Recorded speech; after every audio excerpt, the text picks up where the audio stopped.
Copper TV ప్రేక్షకులకు మరోసారి నా హృదయపూర్వకమైన వందనాలు. మీతో కలిసి దేవుని వాక్యాన్ని పంచుకునే అవకాశం ఆ దేవాతి దేవుడు నాకు కలగచేసినందుకు వేలాది కోట్ల స్తుతులు చెల్లిస్తూ ఉన్నాను. చిన్న ప్రార్థన చేసుకొని ఈ యొక్క కార్యక్రమం ప్రారంభం చేసుకుందాం. పరిశుద్ధుడా, ప్రేమగల తండ్రి నాయన, నీ కొందనాలు స్తుతులు చెల్లిస్తున్నాం ప్రభువా. ఎందుకనైనా అయా బిడ్డలతో కలిసి నీ వాక్యాన్ని పంచుకునే అవకాశం నాకు కలగచేశారు ప్రభువా. నా నోటికి బోరుగా ఉండి లోతైన మర్మాలు గూఢమైన భావాలు మీరు దయచేసి అయ్యా విన్నవారును రక్షింపబడటకును అయా చెప్తున్న మేము కూడా మరి ఇంకా బలం నందుకున్నట్టుకుని కృప దయచేయమని త్వరలో రానయ్యన్న యేసుక్రీస్తు నామంలో మిక్కిలిగా ప్రేమించి ఈ ప్రార్థన సమర్పిస్తున్నాను తండ్రి గారు.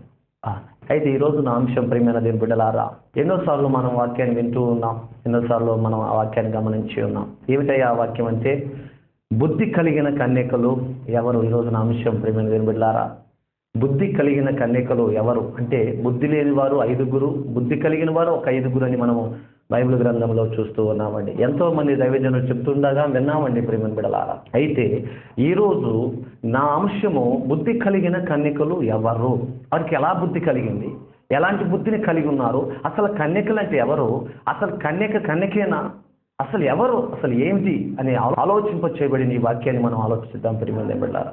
బుద్ధి కలిగిన కన్యకలు అంటే బుద్ధి ఎలా కలిగింది, అసలు కన్యక అంటే ఎవరు, ఆ కన్యకేనా అని మనం ఆలోచిస్తే ప్రియమైన బిడ్డలారా, చక్కని వాక్యాన్ని మనం ఈరోజు గమనించబోతూ ఉన్నాం. చక్కని మర్మాన్ని దేవుని మరబోతున్నాం.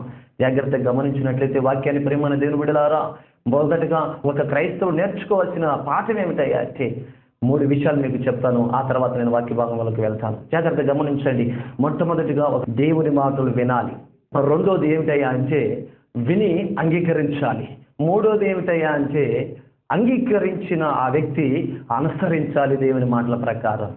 ఇలాగ జీవిస్తేనే మనం బుద్ధి కలిగి జీవిస్తాము. బుద్ధి కలిగితేనే మనము దేవుని రాజ్యాన్ని అర్హత కలిగి ఉంటాం ప్రేమల దేవుని బిడ్డలారా. మొట్టమొదటిగా వినాలి, రెండోది అంగీకరించాలి, మూడోదిగా అనుసరించాలి. విన్నాం, దేని గురించి విన్నాం? యేసు గురించి విన్నాం. ఏమని? ఆయన ఒక్కడే రక్షిస్తాడని మనం విన్నాం. విన్న తర్వాత ఏం చేసాం? అంగీకరించాం సొంత రక్షకునిగా. అంగీకరించిన తర్వాత మన పరలోకానికి వెళ్ళాలంటే, మన ఆత్మను రక్షించుకోవాలంటే, మనం కాపాడబడాలంటే, మనం నిత్య నరకాన్ని తప్పించుకోవాలంటే ఏం చేయాలి? ఆయన ఏమి చెప్పాడో దాని ప్రకారం నడుచుకోవాలి. అలా నడుచుకుంటేనే ప్రేమైన దేవుని బిడ్డలారా మనం ముందుకు సాగిపోగలము, దేవుని ఎదుర్కోగలము, దేవుని రాజ్యంలో ఉండగలము ప్రేమను బిడ్డలారా. మొదటగా ఈనాడు క్రైస్తవులు చాలా మంది ఏం చేస్తున్నారంటే వింటున్నారు, క్రీస్తుని రక్షకుడిగా అంగీకరిస్తున్నారే కానీ అనుసరించడం మాత్రం లేదండి. మాట ఉద్మానంగా చెప్తున్నాడండి. ఏమని చెప్తున్నాడు తెలుసా? 10 మంది బుద్ధి కలిగిన కన్యకలలో 5గురేమో బుద్ధి కలిగిన వారు, 5గురేమో బుద్ధి లేని వారుగా మనం చూస్తామండి. మత్తయి సువార్తలో 25వ అధ్యాయము మొదటి చదివినట్లయితే ఇక్కడ ఒక చక్కని మాట చదివిస్తున్నాడు.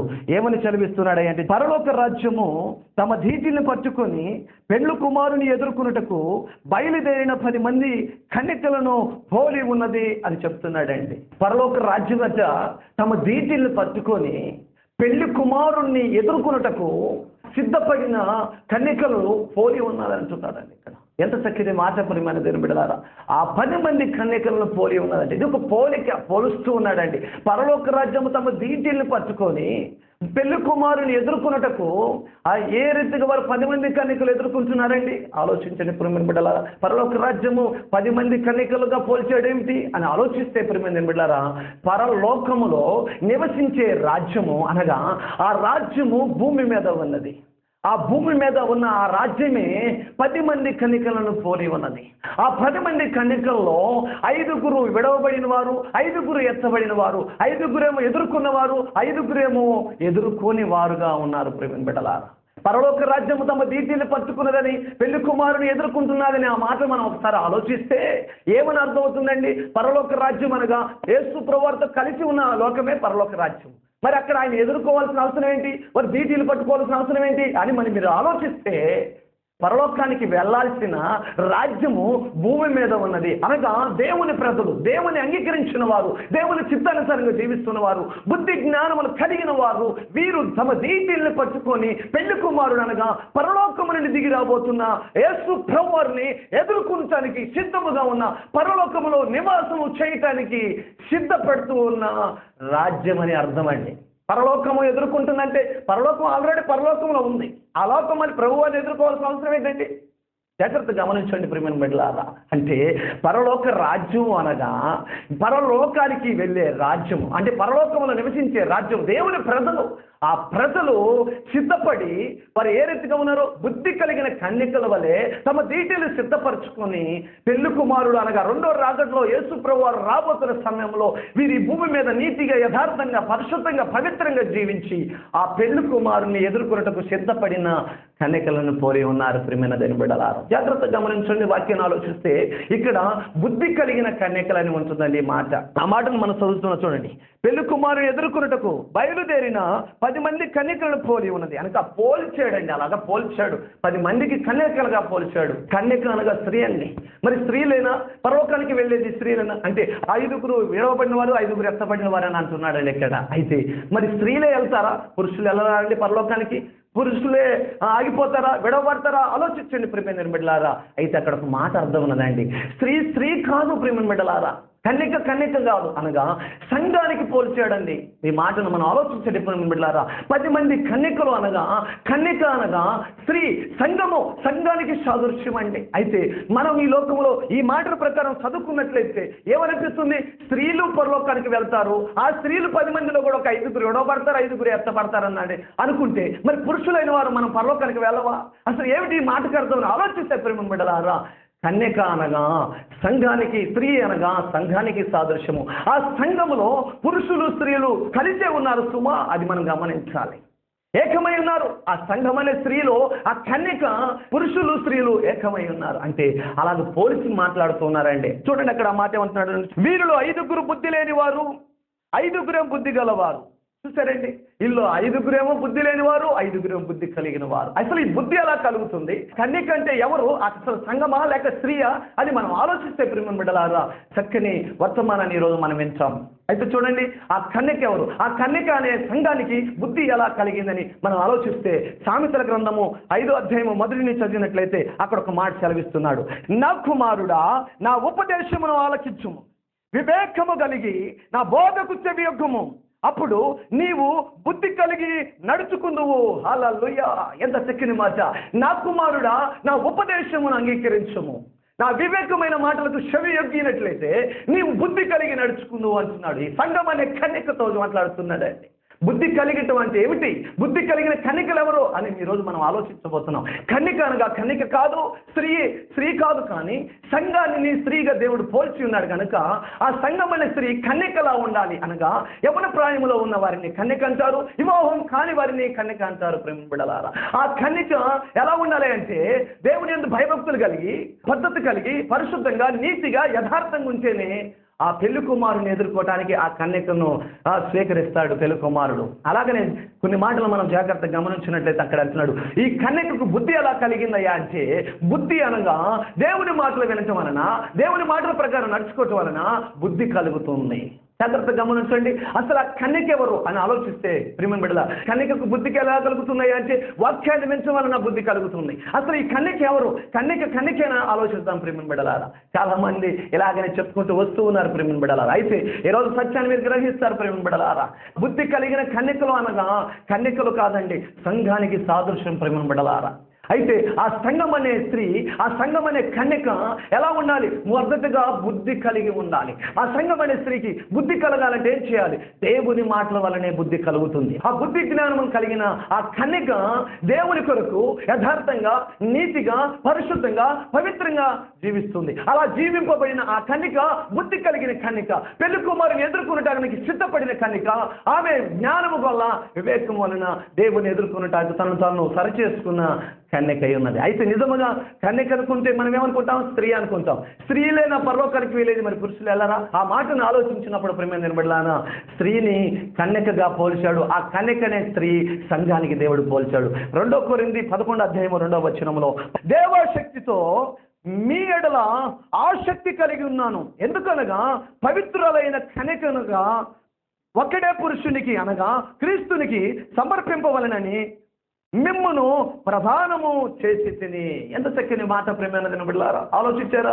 ఇక్కడ సంఘముతో మాట్లాడుతున్నారు. ఎవరు మాట్లాడుతున్నారు? పౌలు భక్తుడు మాట్లాడుతున్నారు.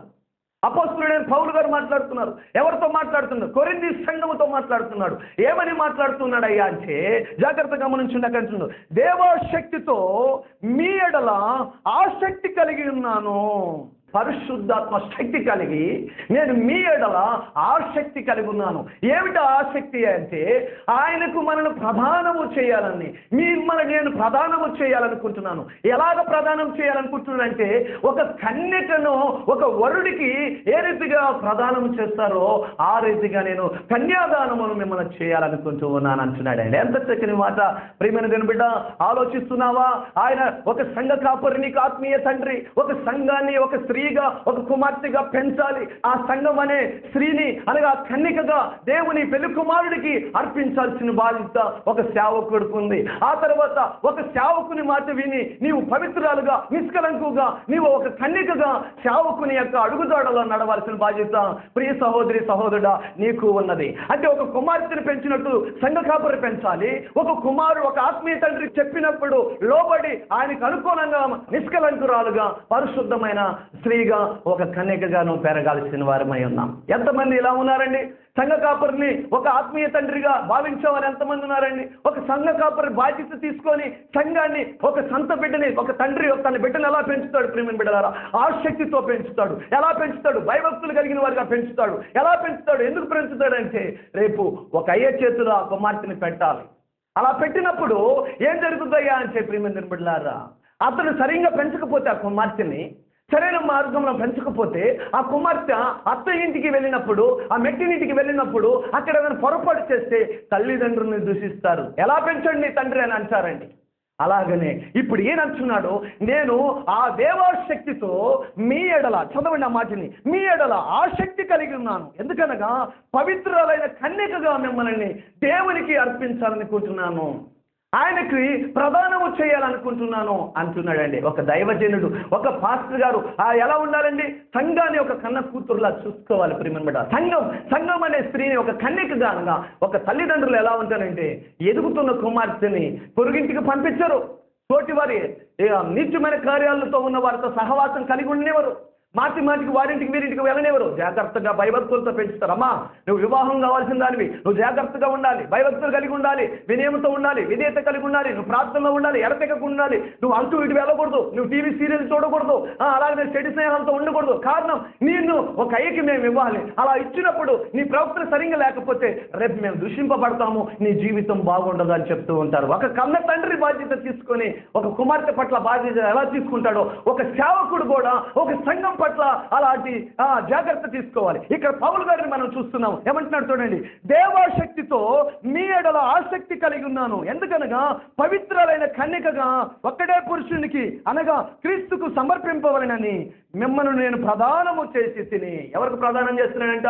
క్రీస్తు యేసు ప్రభు వారికి. ఎవరిని? సంఘం అనే కన్యకను ప్రదానం చేస్తున్నాడు. ఎలాంటివి కన్యక అంటే పవిత్రురాలైన కన్యకగా సమర్పిస్తూ ఉన్నాను, ప్రదానం చేస్తున్నాను అంటున్నాడు. ప్రియమైన బిడ్డలారా, ఎలా ఉన్నావు? నీ సంఘ కాపరి నీకు ఆత్మీయ తండ్రి, నీ శరీర తల్లిదండ్రులు మాట వినాలి, అలాగనే ఆత్మీయ తల్లిదండ్రుని మాట కూడా నువ్వు వినాలి. ఆత్మీయ తండ్రి ఎక్కడికి వెళ్ళొద్దంటే అక్కడికి వెళ్ళకుండా ఉండాలి.